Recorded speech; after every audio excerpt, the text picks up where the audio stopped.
Ngayon, hindi na lang sa pelikula natin matutunghayan ang mga bida sa Toy Story.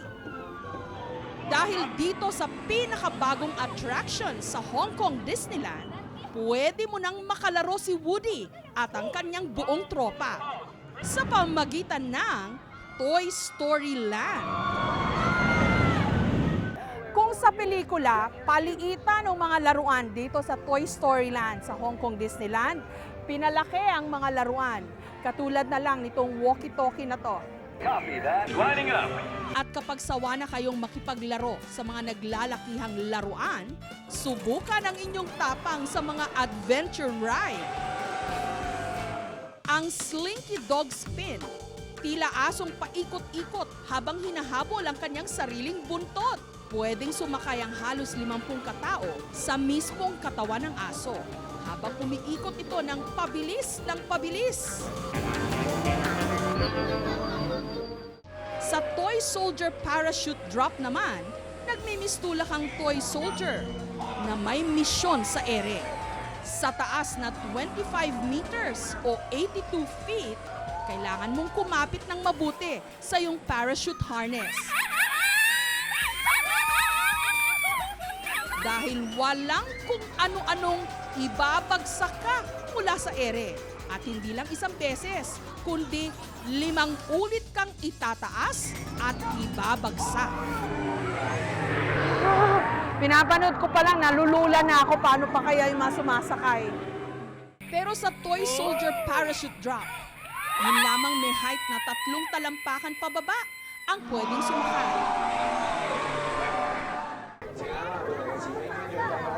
Did you have fun? Weren't you scared? Really? You're a brave girl, huh? You liked it? Was it fun? It was so fun. Cool. Weren't you scared?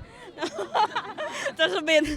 Kung non-stop thrill naman ang iyong hanap, get ready sa adventure trip na nakakalaglag puso sa bilis, ang RC Racer.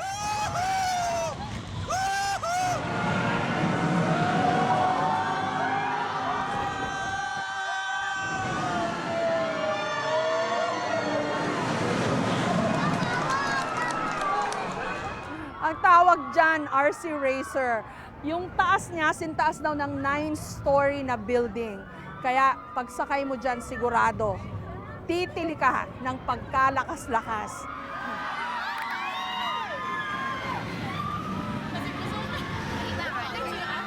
Humaharurot ng pabalik-balik. Garantisadong sisigaw ka.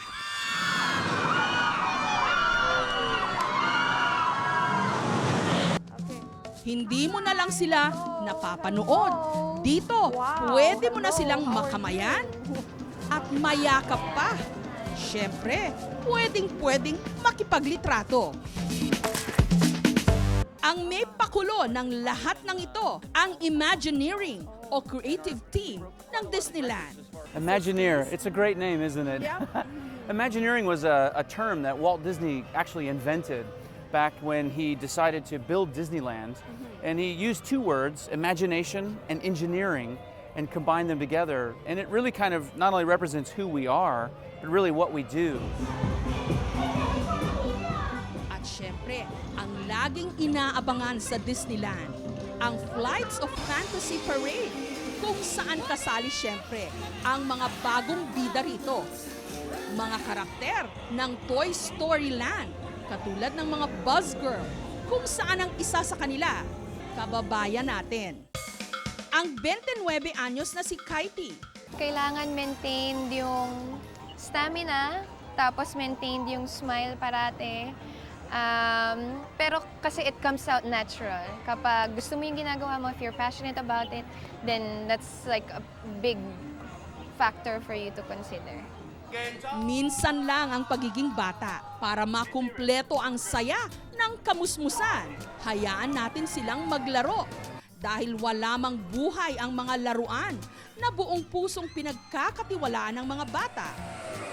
Maaga tayo nitong tinuturuan kung paano magmahal at maging responsableng mga individual.